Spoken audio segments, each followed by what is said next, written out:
Mr. T.R. Kakkar is a former police commissioner for Delhi, and he now joins us live for a perspective on the story that perhaps is missing out. Mr. Kakkar, thank you for joining Headlines today. What do you make of Arvind Kejriwal's decision to not take a security detail?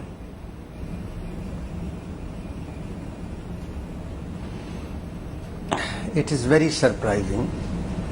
First of all, Mr. Arvind Kejriwal must understand that the security is not being provided to Arvind Kejriwal, it is being provided to the Chief Minister of Delhi.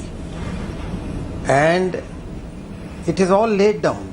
Now that you say that the Intelligence Bureau has issued an alert to say that there is danger to his life from ABC, there is all the more reason that he should listen to the security experts, listen to the policemen who go and advise him, and he should accept security. Otherwise, what is happening is security, you see, Z category is being provided to him by the Gurgaon police, by the Ghaziabad police.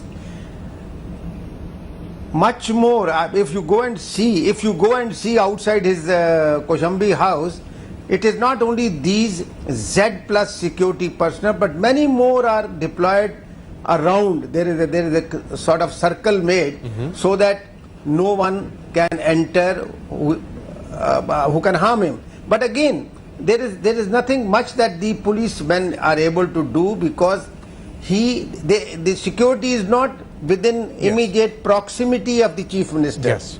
Security is away from him, but they have made a ghera of it. Similarly, Delhi police deploying at least 3 times more policemen to keep him secure than if he had accepted the security.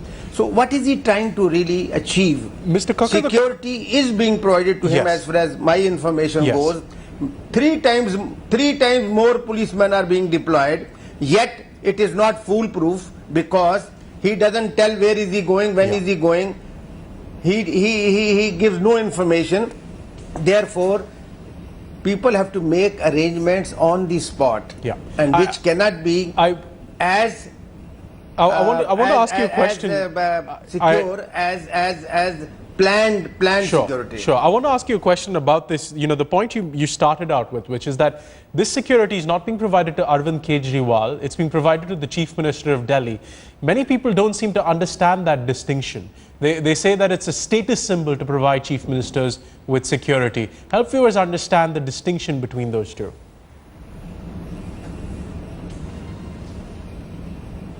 Now there is, you see, the question is, once you are in that seat, you have to take, it is presumed that you have to take decisions which may not be to the liking of everybody. You may ruffle feathers of so many people by your decisions. And it is because of those reasons, it's not just the status symbol. Because immediately when you are in that chair, you have to take many decisions, and those decisions definitely cannot be to the liking of everybody. Therefore, an amount of security, and the security threat assessment is made by a very high powerful body in the Home Ministry. And now that the Intelligence Bureau of that organization has said that there is grave threat to his life, I think he should listen to the experts. And he need not put his life in danger unnecessarily, because it will be very difficult to hold anybody responsible if should something go wrong, because proximate security is different from a sort of ghera security, circular security or something, where hardly anybody is responsible. Mr. Kakkar, we appreciate you sharing your time with and expertise with Headlines today. Thank you for joining us this afternoon.